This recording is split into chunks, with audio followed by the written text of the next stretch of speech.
2022 football season, Buccaneer fans and football fans of all ages. We are doing the first episode of the Coach Phil Jenkins Show live from inside the Buccaneer locker room. Glad to have Coach Phil Jenkins as our guest, and as usual, my sidekick, Chris Bird. We want to familiarize our viewers with exactly what they can expect from the Buccaneers this year, having gone 0 for 8 last year, and since then, new headmaster, Coach Phil Jenkins, and also new head coach, Coach Phil Jenkins, and he's got a new staff, a lot of things to be excited about. Coach Jenkins, just familiarize our viewers a little bit with what we can expect to see with the 2022 version of the Buccaneers. Jeff, you know, the biggest thing that I could tell you to expect is more physicality. We've worked very hard, since last December, November, December, to create a work ethic among these young men and to have them, number one, hold themselves accountable, because we're going to hold them accountable. But work hard, have a great work ethic. They've done that. The weight room has made all the difference in the world for us up to this point. They've been tremendous. The fall was great. We had a great summer. I don't think when you're dealing with young people, you don't ever go through a situation where you don't have some issues. But for the most part, our guys have reacted very well. We've made a transition to the wing T versus the spread offense. The young men we have are built for the wing T. And, a lot of times it's said a team takes on the personality of their coach. Well, we as coaches, we either do something very well or we don't. Right. I'm not going to coach the spread very well because that's not who I am. I'm an old offensive lineman. I like to punch people in the face, and that's the style of football we want to do. Right. Now, it doesn't mean we don't like throwing the football. We do. My buddy Ty Killingsworth was giving me grief. Oh, coach, it's going to be so boring to watch games now. Because exactly. I said, no. I said, we're going to throw it. We might throw it 3 or 4 times a game, Right. But no, we want to run the football, and then we want to throw it when we want to, and then we want to play fast, physical defense. And I think we have a group of young men that can do that. Exactly. I've always said about that style of offense, it never goes out of style, nope. And it travels well, and It's not dependent on the weather. Speaking of that, let's talk a little bit about tomorrow's opponent, the Centerville Academy Tigers. Yeah. They run a very similar offense, probably. Coach Bill Hurst has been there for years. He's got a lot of skins on the walls. He's a big disciplined guy. What do you see in tomorrow night's matchup? I see a lot of some teams that are very similar. Yeah, I think we are very similar. I think for us, they have 2 of the largest offensive linemen that we're going to play this year. In Cade Arnold, that's Will Arnold's son. Everybody in Louisiana knows who Will Arnold is. Absolutely, pro player. And Cade is a very athletic young man. He's big and strong. And then they've got another young man. I can't remember his name, but Lord, he'll block out the sun. You'll see him. 75 is all I know. But he's a big, strong, physical kid. They're a typical Centerville team. Not a whole lot of them, right? But they're going to get after you, and they're going to fight you. And I told the kids all week, this is a street fight. Yes. This is a street fight football game, and if you're not prepared for that, and you're not ready to get out and get dirty with them, and the one thing that I think we bring as a staff this year is we had a lot of success when I was at Oak Forest. Dougie Masita and I are friends, and I respect Coach Masita so incredibly because of the knowledge he has of the game. He's the one guy between he and Jason Bradham that figured out how you stop Magnum. Now, that's easy to say. You got to have the people to do it, but I think we've got a plan to stop it. If they get into it, we want to get them out of it because that's what they want to do. And if we can get them out of that tight formation and have them throw the football and try to do some pulling, I think our speed then becomes our advantage. Right. You mentioned Magnum. That's the set that the Centerville Tigers prefer to work out of. Absolutely, and they'll be foot to foot across from tight end to tight end. They'll have 2 wing backs, a fullback, and a quarterback, and it's just a rugby scrum. It is literally, they've done it, and it's just a rugby scrum when it comes right down to it. Now, Brian Stutzman has taken. Brian's the pseudo head coach. Right. I mean, Coach Hurst is still the head coach, but I know Coach Hurst had knee surgery this week, and obviously we hope he's doing well.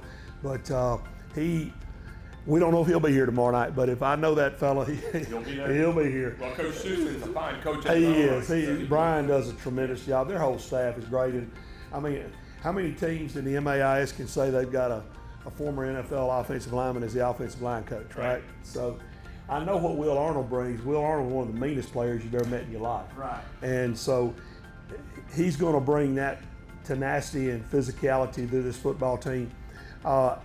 You know, if you ask me, do we have an advantage here? Well, the only thing I can tell you is we've played 3 times in a scrimmage and in a jamboree, and we played Adams County, who's I think y'all said preseason number 2 or 3 in 4A, and then Madison St. Joe, who looked like a small college team, and I thought we whipped Madison St. Joe up and down the field.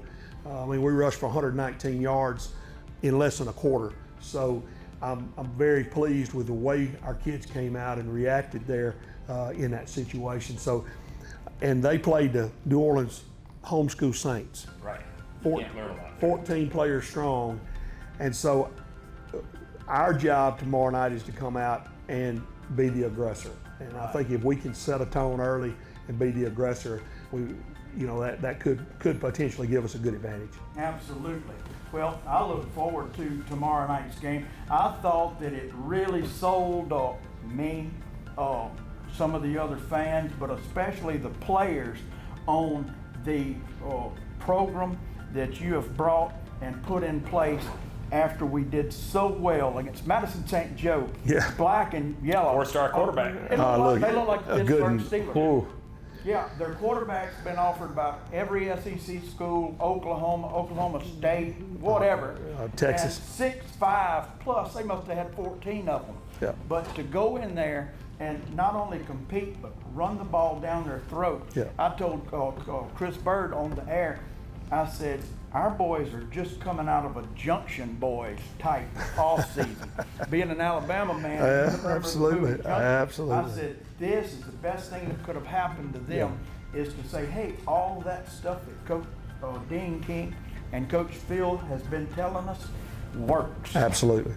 I agree. We look forward to that. Coach, yeah, they. It's funny because we look back at last Friday and Josiah came out and he told me early, I'm ready.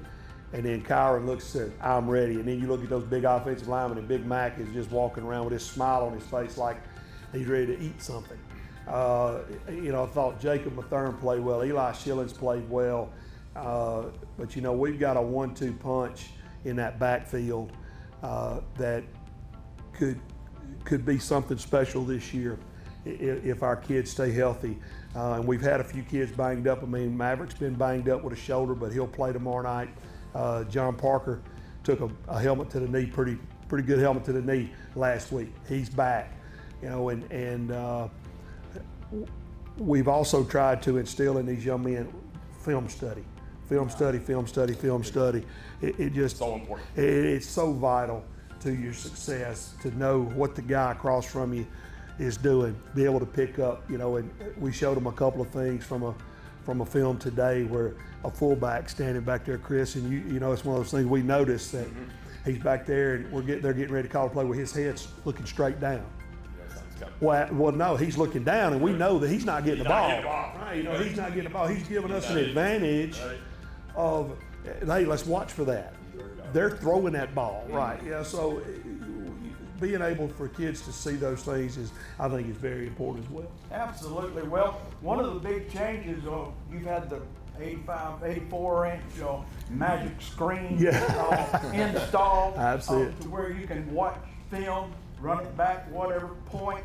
Yep, absolutely. Well, and look, we've had some parents and supporters who have just been so incredibly wonderful to us this year. We're so very thankful, and I would be remiss to sit here and try to name them all because I would miss somebody.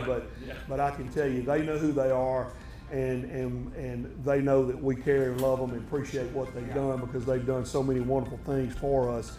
here this year and to help our program forward. I mean, you can see in the background our new weight equipment. I mean, I don't know if it excited the kids, but when I was in here putting them together, it was Coach Dean King, Bryce Graham, and myself, and I think Maddox McGee may have helped a little bit at one time or something.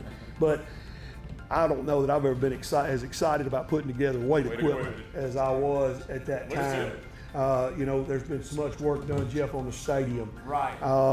I mean, look, the things that are sitting right out here that I know going to talk about here in a little bit, the things that you have done for us, and we're just so incredibly thankful as a group for the people who have supported our program. Right. And we say to you, thank you from the bottom of our hearts. We can never repay you, but we hope maybe tomorrow night that with our play, you can say, okay, that's good. Right. We like it. And when you come tomorrow night, you'll see the new bleachers. Oh, yeah. Gorgeous. The new pad where the hitting facility will be, the road. Yeah. Coach, you didn't come in as a headmaster and then say, I'm going to take a couple of years to get my feet wet. Immediately, huge changes started to come about. Well, you know, there are families here and individuals who love this school. Right. You know, my wife graduated from here. I mean, Sim's graduated from here. You know, Maverick's gonna graduate from here. We love this. we love this. We love this school, and you know, I got to give a lot of credit to Miss Kim Burris. Yeah. She, I mean, you want me to more of a go-getter than her, and she's been a tremendous asset. Not just her. There's been many, but she's kind of been the one that said, "Hey, here's a vision," you know, and the sign out front. Mm-hmm. She said, "I want a sign." Well, we got a sign, and I'm gonna tell you something. That sign sets it off, doesn't it? Yes, when you pull in, it just looks so good. And when you know, our board president David Burris, you know, knowing people. Mm-hmm. And when Denham Springs started tearing down the stadium, I mean, and here you look and see all of this beautiful aluminum that's going to be destroyed, and it's like, no, don't destroy it. We'll come get it. And you know, we had Jason Creel who volunteered to go get this for us and help us, and we're just so blessed. And David Burris and Jason Creel, I believe they played for me. In the year for that absolutely 97 state championship team. Yeah, we're going to do that. When you get here tomorrow, you can buy a fan and be familiarized with all the players on the roster.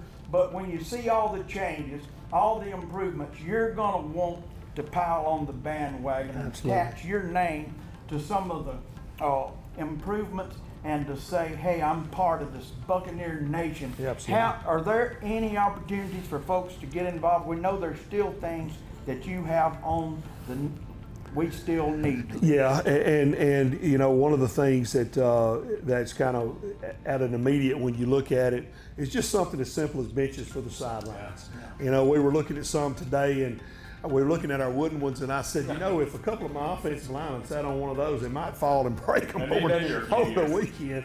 But you know, we've got needs like that.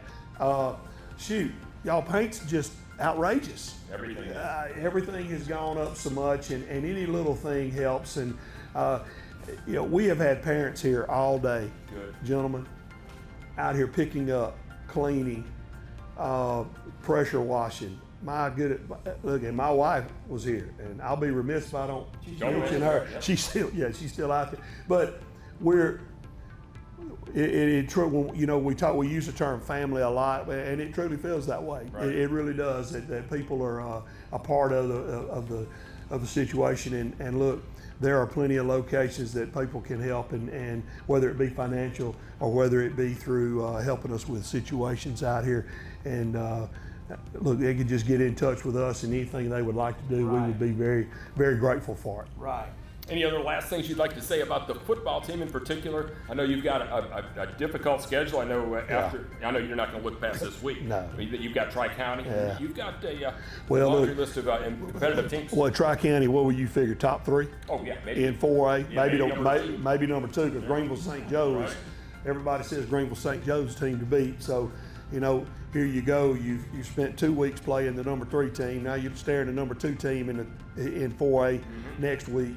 Then you start your district play at Brookhaven.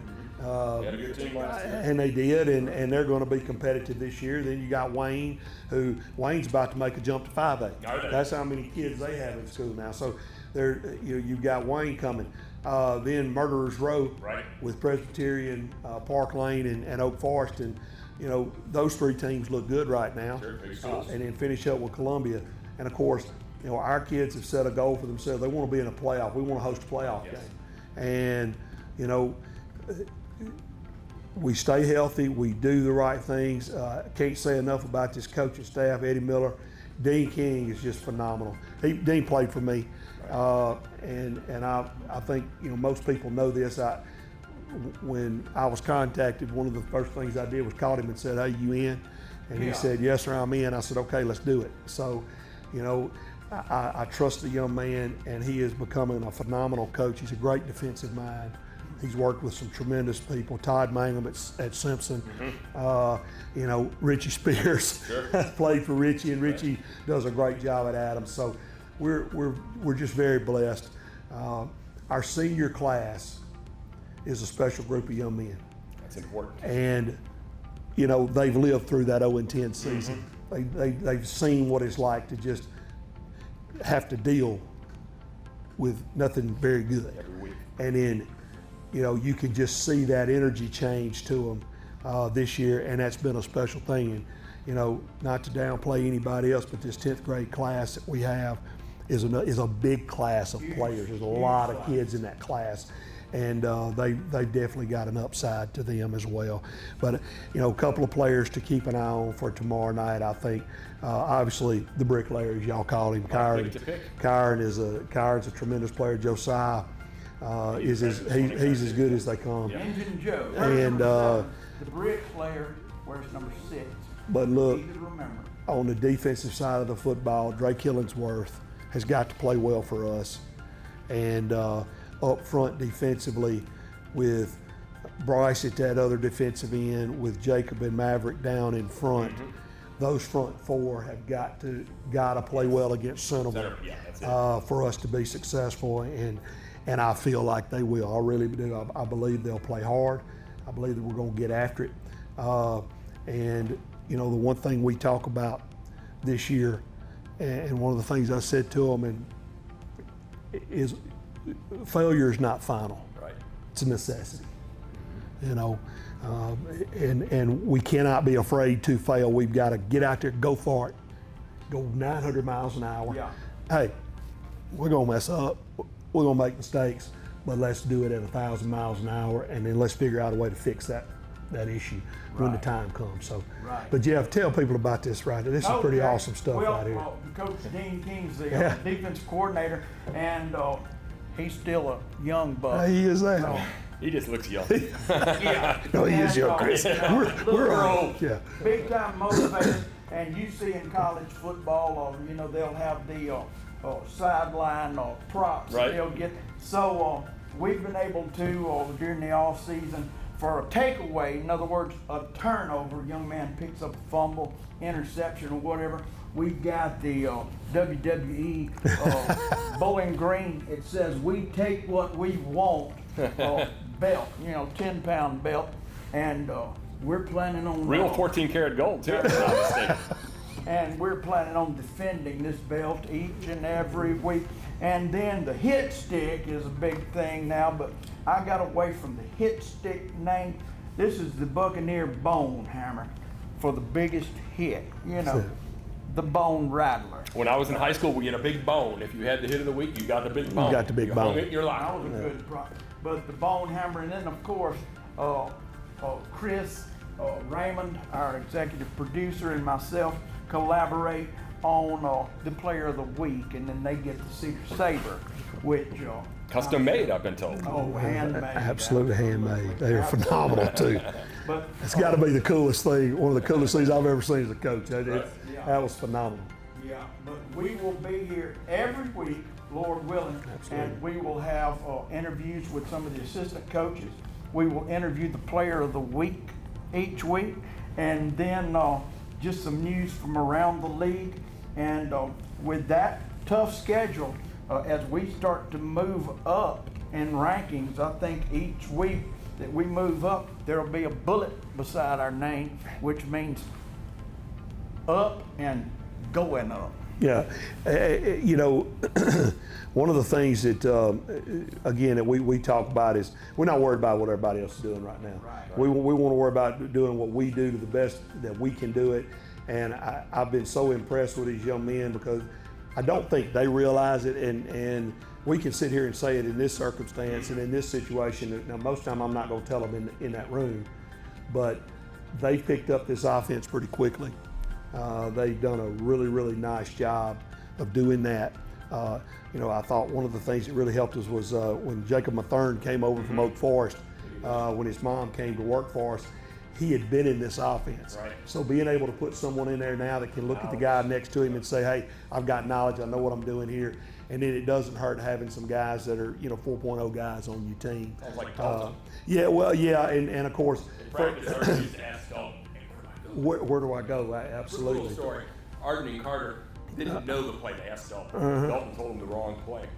And coach, you know, It went bad. coach started yelling at him. And he said, well, and he told us. He started yelling at Dalton. Then he starts yelling at Dalton, yeah. Well, you know, one of the funniest things that I remember from over there, y'all, is we had a center, and bless his heart, he couldn't remember a play. Couldn't do it. He could, yeah, previous at Oak Forest. He couldn't remember a play. Jacob and I laugh about this all the time. And Jason would just look at him and say, just start running. Just take a trip to the fence. And then you go down and he come back. And he did that about 4 or 5 times during the practice. And he looked at him, he said, you back tired of going to that fence? He said, yes, sir, I'm real tired of going to this fence. He said, but I just don't know if I can not do it. So, you know, sometimes that does happen, but we're looking forward to tomorrow night. Any dark horse players on the team? Maybe a player that the fans don't know about? You know, you think your 2 running backs, your quarterback. Yeah. Any guys that have kind of surprised you, separated themselves in camp, in practice that the fans may want to look at? Well, I tell you what, if you're overlooking Morgan Verrett, you know, you talk about you talk about a hammer. Right. This kid is 135 pounds and thinks he's 260. Right. And then probably the one that I'm very interested to see how he moves forward is Zeke Burford. I think Zeke has a tremendous upside in the game of football. He is a wonderful basketball player, incredibly talented, and he is a very good football player. He's got great hands, but he's so cerebral. He's very, very smart. He understands what we want out of him. And of course, you know, with LJ at the quarterback position, he's having to adjust from what he's accustomed to, which is standing in the shotgun, and being able to modify and go under center, plus be able to do the others. And anytime you're learning a new offense, it's a challenge. So sure. I think you know, those 3 guys for me tomorrow, I've said, you know, we really need them to play well, right. And be the leaders on the field, and I do believe they can pull that off. Well, LJ is the quarterback, Larkin Jenkins, so I've nicknamed him Meadowlark Jenkins. Meadowlark. Yeah, it's been a long time. Hey, that's a good. I mean, you can't go wrong with Meadowlark Lemon. I mean, come on. The young guys may not know who you're talking about. No, they don't. We do. We know. Well, the old timers can just tell the ones that don't know about Meadowlark Jenkins. I'll say this: I'm the type of personality that appreciates the field presence, the confidence. Yeah. Because when you go into the huddle, everybody kind of looks up at the quarterback, not only for the play, but to see the look in his eyes. True. Yeah, and LJ is going to be the type, no matter what the situation, he firmly believes, I'm fixing to do it right now. Yeah. You can count on me to do it. Yeah. So I think that goes a long ways in a quarterback. It does, and you know, it's going to be interesting to see tomorrow night. Again, how we react, how we play. I feel good about it because of the fact that we have played tough opponents up to this point. We've been challenged, and we've met that challenge. Yes. And so, as we talk about all the time, don't fear a man. You know, the Bible tells us, you know, Jesus, fear fear the one that can send you to the pit. Right. Don't fear anybody else. And so that's what that's kind of been our mantra right now. We fear no one. We're ready to play, and we understand it's going to be a fight. And let's go. Let's get it. Chris, any final? I just want to wish the coaching staff and the Buccaneers good luck on this season. Absolutely. It's going to be an exciting season. We got a lot to look fun. forward to. They got a tough schedule, good opponents, and it looks like a very competitive team, well coached, disciplined. What we've been looking for in Bowling Green football. Absolutely, I'm excited. absolutely. And look, if you're a fan from somewhere else, come to the game. We want you here. You'll enjoy concession stand and all that good stuff. That's We'll right. do Coach Murray make a little money, right? A lot of Paris teams have not started their season Absolutely. yet. Come on so out. if you're ready for high school football at its finest, Bowling Green, 7 o'clock kickoff. You can also at Buck Helen Stadium. That's right, on the campus of Bowling Green School, right here in Franklinton, Louisiana. There are a lot of ways to listen, a lot of ways to watch Bowling Green football through Buc Vision, which is a joint collaboration between Bowling Green School and RC Photographics. Also on 107.3 WFCG. That's right, on your radio dial. So if you cannot make it out, if it's inclement weather, especially if you have relatives or friends that live out of state that hasn't seen a game with their grandchild, whatever the case may be, you can see us on the Buc Vision YouTube channel. Just go to YouTube, search Buc Vision, and it'll be right there for you to watch. Also on Facebook, you can look tomorrow. We'll have all the ways for you to watch. So we ask you to continue to monitor Facebook, YouTube, and the Bowling Green site on Facebook, and we will continuously update our fans. We look forward to seeing everybody tomorrow night, and hopefully as we sit here in these chairs next week, it'll be after the victory show. Huge win. That's Hope right. so. I want to thank Raymond Williams and RC Photographics for putting all this together. Coach Phil, thank you. Thank you, brother. Appreciate y'all. Thank you. Appreciate it very much. So far, the bird's eye view of Chris Bird, I'm Mr. Positive. Jeff McKelvin, catch us tomorrow night, Buc Vision and 107.3 WFCG.